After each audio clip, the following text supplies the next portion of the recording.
Hello and welcome to the History of Philosophy in China by Peter Adamson and Karen Lai, brought to you with the support of the Philosophy Department at King's College London and the LMU in Munich, online at historyofphilosophy.net. Today's episode, To Become or Not to Become, the Confucians on Our Moral Natures. Perhaps everyone wonders at least sometimes what being human is all about. Admittedly, philosophers probably spend more time on this than other people. They might, for example, try to define the unique, specialized capacities that belong only to humankind, like those we use to handle complicated cognitive processes and complex emotional states. But who has not admired certain people as outstanding examples of humanity, like sportspersons, artists, Nobel Prize winners, and ordinary people who sacrifice their lives and daily comforts in the service of others? We also think about our own more modest pursuits, sometimes wondering whether they are worthwhile and whether to pursue a different course. We're able to ponder such questions because we are reflective beings, and sometimes we try to do better. Warring States thinkers reflected on similar questions and engaged in discourse about human nature. Their debates about what makes us unique center on our cognitive, moral, and social capacities. However, they disagreed on whether and how these should be harnessed and honed to help us live well together. As we have seen in an earlier episode, Yang Tzu believes that whatever is incipient in human nature should be preserved as much as possible. Human nature should be shielded from the corrupting influences of political scheming and perhaps of social life more generally. Mengzi shares the view that some influences from society are detrimental to human nature.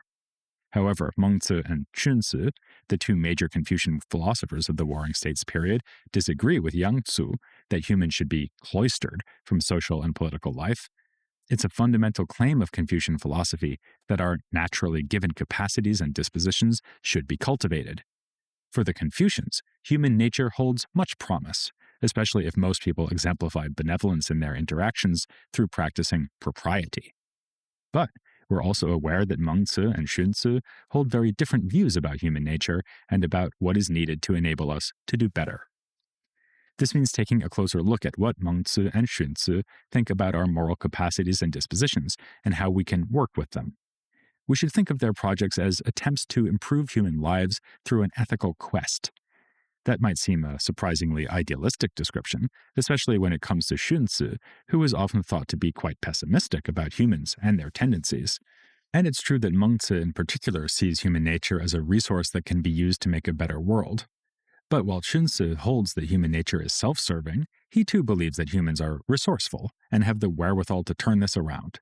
This is something we already began to argue in the episode in which we introduced him to you.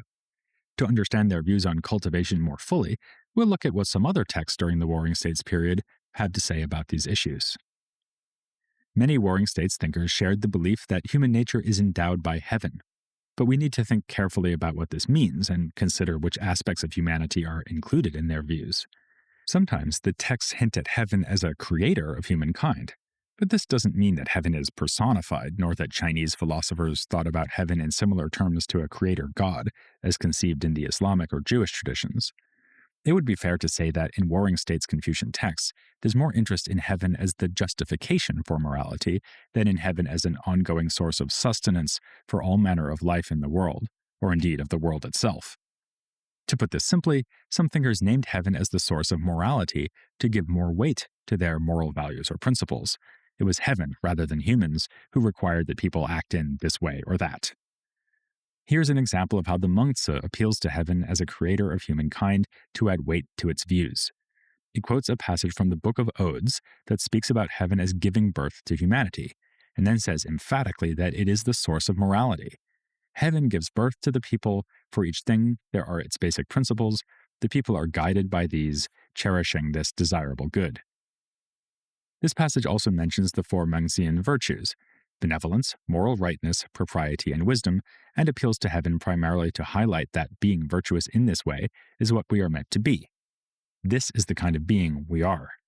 There are basic principles, in Chinese 'zi', for everything, and it is our human calling to appreciate how we stand in relation to each other and how we should orient ourselves in a larger and more inclusive context beyond humanity.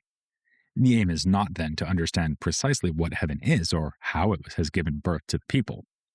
In a future episode, we'll further consider the idea of heaven in the context of Confucian philosophy's religious dimensions. Another way to think about human nature is to consider what makes humans distinctive as compared with other animals and beings. Sun Tzu presents a clear and helpful way to think about humankind, emphasizing both its continuities with and differences from other animals. Water and fire have qi, or vital energies, but are without life.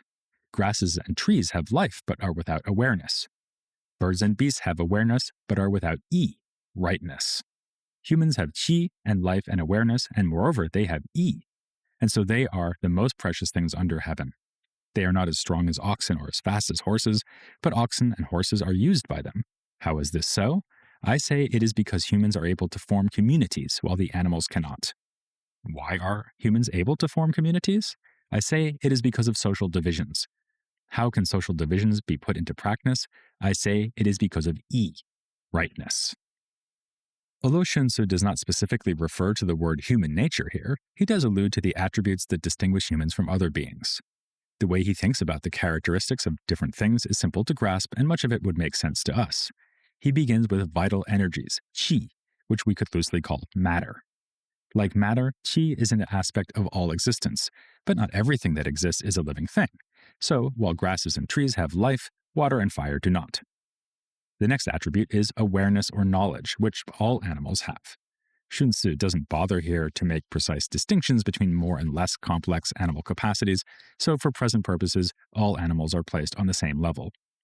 The final attribute is yi, which refers to a capacity for moral rightness. This is uniquely human, and our sense of rightness is critical to establishing communities. Working together as a community enables humans to achieve much, including harnessing other animals for their use.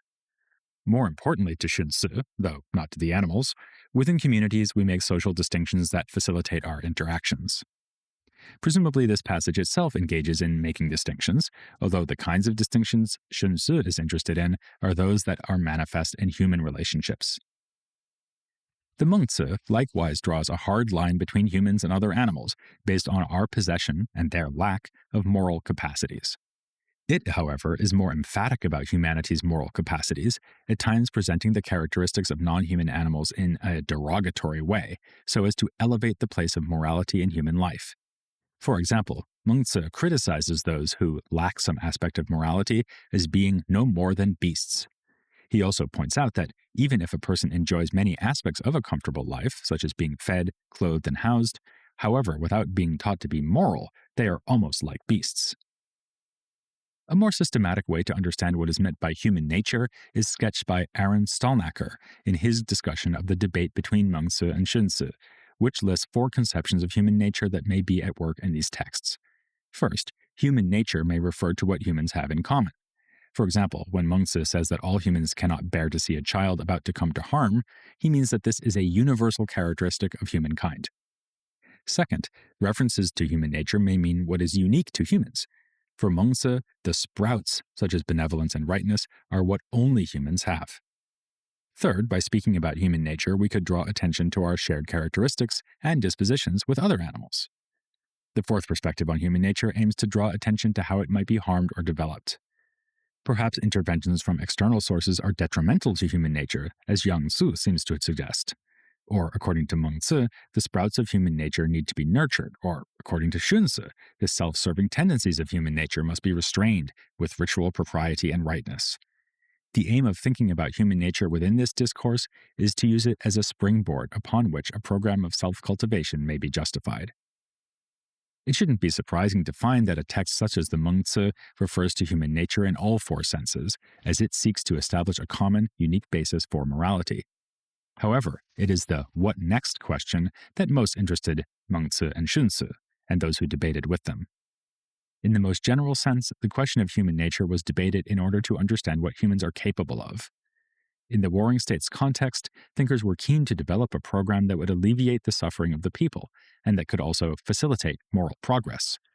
The specifics of each program say a lot about how each thinker viewed human achievements and weaknesses. As we know, Mengzi and Sun Tzu seem to be diametrically opposed in their views on the moral condition of human nature. Their different approaches to cultivation rely on different moral resources.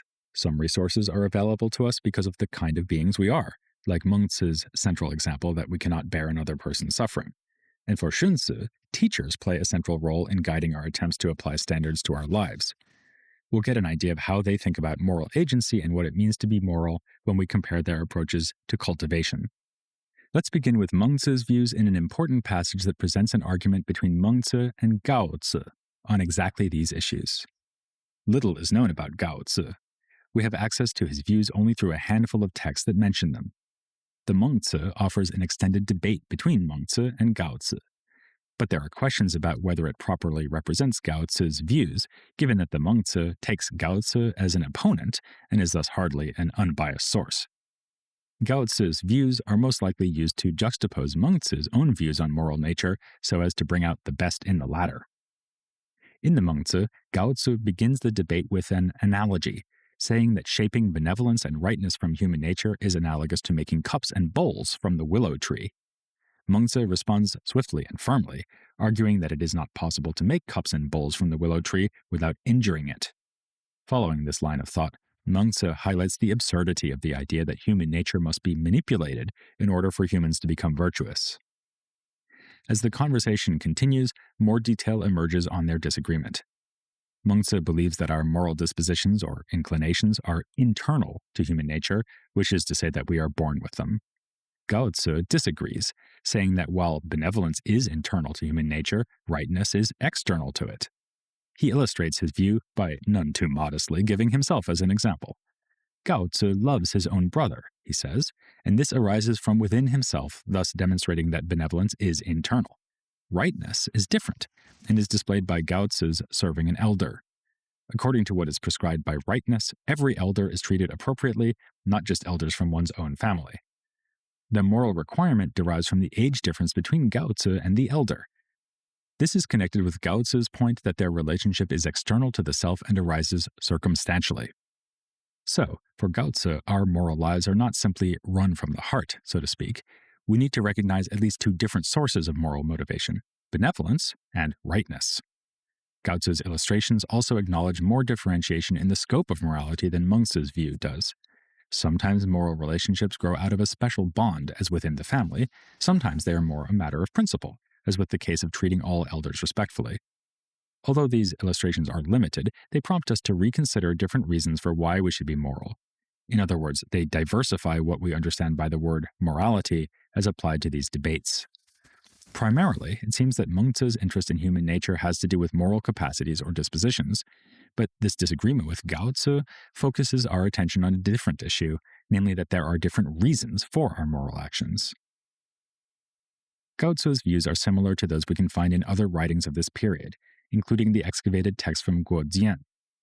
Had these texts not been found, we might believe that Gaozi held a minority position by distinguishing between internal and external sources of morality and exploring the diversity of moral reasons. The texts from the Guojian tomb are believed to have been circulating around the 3rd century BCE, which makes them roughly contemporaneous with the Mengzi and the Xunzi.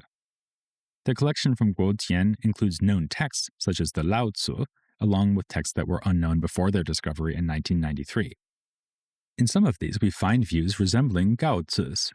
For example, in the text named Six Virtues, or Liu De, which is believed to be aligned with Confucian views, the contrast between the internal and external is the basis for making moral distinctions. The Liu De states that Ren, benevolence, is internal, while Yi, rightness, is external. A metaphorical contrast is drawn between relationships that are within the gates of the family, that is, domestic relationships, and those outside these gates. Additionally, it picks out some relationships that belong to the internal domain and some to the external one. Here is the passage. Benevolence is internal, rightness is external. Propriety and music are common to both. Internal positions are father, son, husband. External positions are ruler, minister, wife. Within the gates, order is based on kindness holding check over rightness. Outside the gates, order is based on rightness, censuring kindness. Benevolence is gentle and cohesive, rightness is firm and binding. Benevolence is flexible and receptive, rightness is strong, uncompromising, and straightforward. This passage mentions a number of ideas we're already familiar with, but brings them together in a way we haven't yet seen. It draws a line between benevolence and rightness, allocating them different modes of operation in the context of different relationships. Benevolence is the gentle approach. It operates within the domestic context, is flexible, and has priority over rightness. By contrast, rightness is firm and binding, having priority over benevolence in relationships outside the domestic context. The distinction between a gentle approach and a firm one aligns with Gao Tzu's view that his loving his brother arises due to benevolence, whereas his treating an elder as an elder is based on rightness. His having to treat any elder in an appropriate way is firm, as the principle is based on the age difference between Gao Tzu and the elder. There is no room for compromise, so Gao Tzu cannot treat the elder on the basis of, say, whether he likes or dislikes him. All of which is plausible enough. Most of us would agree that some relationships are guided more by care, others more by moral duties. However, there's something in the Lü De passage we will find more difficult to accept. To draw a line between types of relationships, such that the husband, father, and son relationships are guided by gentle benevolence, but the relationship with a ruler, minister, or one's wife is guided by firm and uncompromising standards, is disconcerting. It affirms a lack of parity in the way the husband and wife roles are conceived, with the place of the husband firmly entrenched within the family context, whereas the wife enters into this domain from an external context, and she is to be treated firmly as if she were external to the household. This is because she marries in from another family. This issue of how women are viewed in warring states Confucian philosophy is troubling, and we will investigate it in a future episode. Another text from the Guojian tomb with Confucian views, the Thicket of Sayings, or the Yu Chong, also marks out different aspects of moral life based on particular relationships. It discusses how there is choice in a person's relationships with one's ruler, minister, or friends. These relationships, unlike those between father and son or between brothers, do not have that family closeness. Again, this sounds plausible. We could conceivably walk away from a relationship with a ruler, minister, or friend, but with our biological father or brother, even if we're not on the best terms, they will always be our father or brother. Indeed, we've seen examples of this already. Shun persevered in filiality towards his parents despite their horrendous treatment of him, whereas Kong Tzu chose to leave rulers who were unworthy of his services. For the author of the Yu Kong, and for the Confucians more generally, the spotlight is not merely on the biological aspects of relationships. The biological and the moral aspects dovetail in such a way that we have special obligations to those within the family. In another passage from the Yu Chong, the father-son relationship is thus distinguished from the ruler-minister relationship. If the ruler and minister do not support each other, the relationship may be terminated. However, filial piety and affection for one's son are not matters of choice, nor are they produced by deliberate action. That is, we cannot produce filial piety or affection by instilling it in ourselves from an external source. These texts help fill out our understanding of the Confucian debates on human nature. The view that benevolence is an inherent part of our human nature, whereas rightness is external to it, was not unique to Gao Tzu. The Guojian texts demonstrate that it was more prevalent within Confucianism, and perhaps that is why the Mengzi needed to include an extended conversation between Mengzi and Gao Tzu in order to defend its own view. These debates among the early Confucians incorporate relationships as key aspects of morality. In fact, to say that benevolence is inherent in human nature is to say that relational affection is an essential part of our humanity. These considerations complicate the conception of human nature in the Confucian tradition. If our moral capacities are part of our humanity, as Mengzi asserts, then what we need to do is develop these capacities. To fail to develop them would be analogous to our not pushing ourselves to exercise our muscles, for example. What a waste of those capacities. For Mengzi, a suitable aphorism concerning our moral capacities would be, use them or lose them. What we've just seen, of course, also shows that the Confucian tradition at this stage was not monolithic. It admitted of disagreement and debate. Which brings us back to the more famous contrast between Mengzi and Xunzi. Where Mengzi wanted us to tend to the sprouts of morality born within us, Xunzi believes that humans are primarily self-interested. We also saw that, in view of this belief, people become good through deliberate effort, rather than anything inherent in human nature. We bring this episode to a close by briefly considering how, in Xunzi's philosophy, it is possible to develop our commitment to a moral life, given that the resources for being moral are indeed external to us. On this point, although Xunzi's views on human nature seem pessimistic, His views on how we can turn humanity's unthinking and selfish impulses around are definitely worth considering. Xunzi highlights the many capacities we're able to develop in order to grow a more acute moral sensibility to what matters. At the center of our moral life is the heart mind. It is the heavenly lord of a person, controlling the five faculties: the eyes, ears, nose, mouth, and body. The heart mind is the capacity that ponders and deliberates. It engages in slow thinking that overrides our rash impulses. For Xunzi, morality is also caught up in our emotions, our dispositions, and our desires. All these aspects of humanity can and should be cultivated so that we are appropriately attuned to social distinctions, we embody ritual propriety, and get our moral priorities right. Scholars are particularly interested in how Xunzi's philosophy contributes to our understanding of moral psychology. Broadly speaking, moral psychology is an interdisciplinary area of inquiry which brings together empirical research on our moral behaviors with philosophical theories about morality. Xunzi's particular contribution to these issues relates to how our different capacities may be developed in order that we are motivated to be moral. Since he rejects Mengzi's optimistic claim that this motivation is inborn, he proposes that various elements of our moral environment, such as ritual propriety, rightness, and the Tao of the sages, need to be embedded in society. Through the guidance of teachers and models, we may take on these practices ourselves to develop the proper kinds of responses in different circumstances. The process of repeatedly practicing appropriate responses is called accumulation, in Chinese qi, and Xunzi provides a fairly detailed account of how accumulation can help transform us morally. Human nature is something I cannot remake, but it can be transformed. Practice and habituation are the means to transform human nature. Being devoted to one thing and not departing from it are the means to bring about accumulated effort.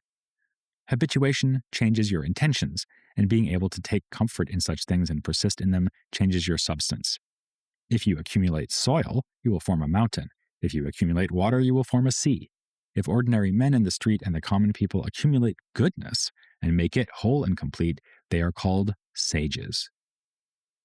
What Xunzi's Tao, his way, offers is not merely a story of disciplining ourselves by acting in certain ways so that, after a period of time, these actions become habitual because we've stopped considering other options. The process of accumulation shapes our sensibilities and transforms our motivations, orienting them toward a vision that delights in moral virtue. Xunzi's views on accumulation and cultivation provide an interesting way to think about moral life, whereby we learn to be moral by carrying out the right kinds of actions and by practicing behavioral propriety. If this is right, then being moral is not a case of applying moral values. Rather, our moral values are shaped by the norms around us and the teachers and models that influence us. Together with the other Confucians, Xunzi's philosophy of cultivation rests on a belief in the malleability of human nature. People often say, "You are what you eat," but for Xunzi, you are what you do. Having just touched on moral psychology and explored questions of human nature throughout this episode, we've already dipped a toe into the broader philosophical waters that surround the more familiar landscape of Confucian ethics. We'll plunge in still further in the next episode by asking what the classical Confucians have to say about knowledge, what it is, how we can acquire it, and how we can reliably put it into practice. So be sure to join us next time for Confucian epistemology, here on the History of Philosophy in China.